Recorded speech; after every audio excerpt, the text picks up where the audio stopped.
İmam Navavining 40 hadisi va mo'tvar olimlarning sharhi. Furqon da'vat markazi tarjim qilib tarqatdi. Birinchi hadis. Mu'minlarning amri Abi Hafsa Umar ibn Xattob radhiyallohu anhu mundaq deydi. Men payg'ambar sallallohu alayhi va sallamning mundaq deganligini angladim. Amallar niyatga bog'liqdir. Har kishi niyat qilganiga erishadi. Kimning hijrati Alloh va Allohning rasuliga bo'lsa, uning hijrati Alloh va Allohning rasuli uchun bo'lgan bo'ldi. Kimning hijrati qo'lga keltiriladigan bir dunyolik narsa yoki nikohlangan bir ayol uchun bo'lgan bo'lsa, uning hijrati o'zi hijrat qilgan narsaga bo'ldi. Buxoriy 1-numorliq, Muslim 1907-numorliq hadis. Allama ibn Usayminning bu hadisga qilgan sharhlardan ba'zilari tuandikcha. Niyat. Amallar niyatga bog'liqdir. Ya'ni har qanday amalda chuqur bir niyat bo'ladi. Aqli joyida va har bir insonning ish faoliyatining orqasida mutlaq bir iroda bo'ladi. Iroda niyatdir. Har qanday amalni qilguvchi u amalni chuqur bir niyat bilan qiladi. Biroq niyatlar farqli bo'ldi. Osmon bilan zaminning bir-biridan uzoq bo'lganiga o'xshash bir-biriga zid niyatlar mavjuddir. Ba'zi kishilarning niyati eng afzal narsalarda bo'ladi. Yana ba'zi kishilarning niyati to'limi tuvan va qimmati yo'q kichik narsalarda bo'ladi. Ahvol shu darajadaki, o'xshash bir amalni boshdan oxirigacha birga qilgan, harakati, so'zi bir-biriniki bilan o'xshash bo'lgan ikki kishini ko'rsiz.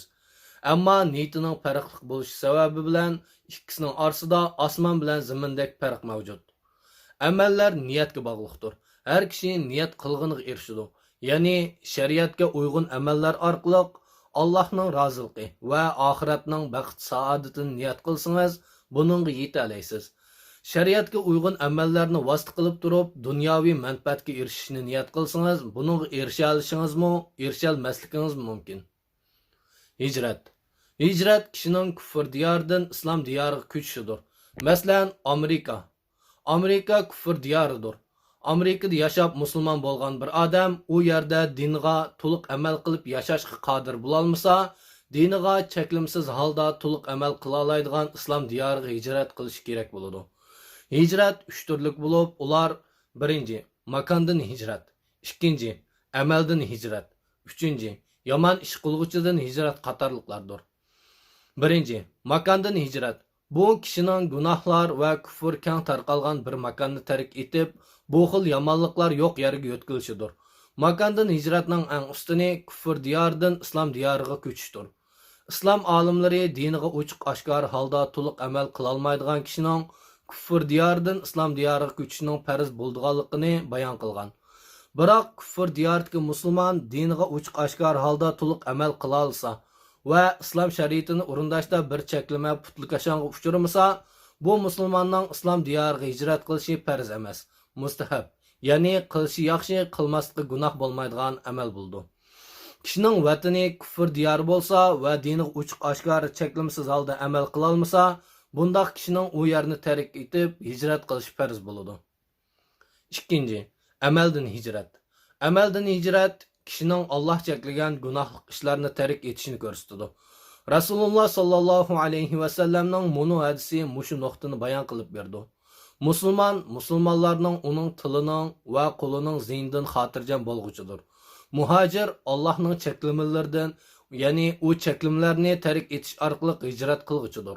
Buxoriy 6484-numorliq, Muslim 41-numorliq hadis. 3.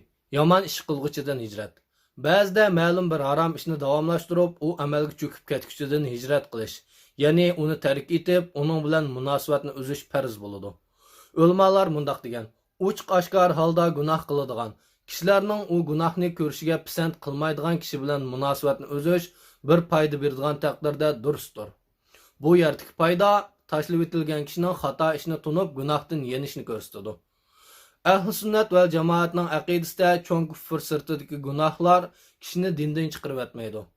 Ibn Usaymin Riyodus Solihin sharhisi 1-numorliq hadisning sharhisi. Sheyx Abdurrahman ibn Nasir al-Barrakning bu hadisga qilgan sharhlardan ba'zilari tuvandikcha. Bu hadisdan chiqadigan hukmlar ko'rinish jihatda bir-biriga o'xshaydigan barcha amallarni bir-biridan ayirib turadigan narsa niyatdir. Mukallaf qilgan amaldan faqatla niyat qilganiga erishadi. Qur'on sunnatga uyg'un holda faqatla Allohning roziligi uchun biror amalni qilsa, bu amalning savobiga erishadi. Aksicha bo'lgan taqdirda o'z niyat qilgan puchak g'oyasiga erishishimi, erisholmasligi mumkin. Mukallaf deganimiz balog'atga yetgan, aqlini yo'qotish, hurligidan mahrum qilish yoki badan sezmini yo'qotish qatorliq illatlardan xoli bo'lgan shariatning ko'rsatmalarini o'rinlashib farz bo'lgan musulmonni ko'rsatadi. Ibodat maqsad qilingan amallarda Allohning roziligini ko'zlash farz. Ibodat maqsad qilingan amalni Allohdan boshqasi uchun qilish harom.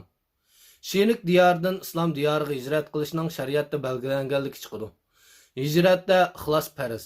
Bu hijratning Allohga va Rasulullohning hayot chog'ida Rasulullohga bo'lishini, Rasululloh vafot bo'lgandan keyin hijratning uning diniga va sunnatiga bo'lishini ko'rsatadi. Kim ibodat hisoblanadigan ishlarda dunyolik manfaatni niyat qilib amal qilsa, amalidan faqatla Alloh xohlagan taqdirda niyat qilganiga erishadi. Allohga ixloslik bo'lmagan va Rasulullohning sunnatiga uyg'un bo'lmagan, mush ikki shartni hozirlamagan har qanday amal ibodat hisoblanmaydi. Allohning dargohida maqbul bo'lmaydi. Bu hadisda dunyoning va dunyoviy orzu istaklarning arzimas narsalardan ekanligini ta'kidlangan. Chunki hadisdagi uning hijrati o'zi hijrat qilgan narsaga bo'ldi jumlasida dunyolik manfaat uchun hijrat qiluvchining qo'lga keltirdiganlari yushurun va noayni holatda qo'yib qo'yilgan. Buning aksicha Allohga va Allohning rasuliga hijrat qiluvchining qo'lga keltirdiganlari uch holatda bayon qilingan. Sheyx Abdurrahman ibn Nasir al-Barrak 40 hadisdan foydalar. Furqon da'vat markazi tarjima qilgan Imom Navaviyning 40 hadisi va Mu'tabar olimlar sharhi nomli kitobdan o'qildi.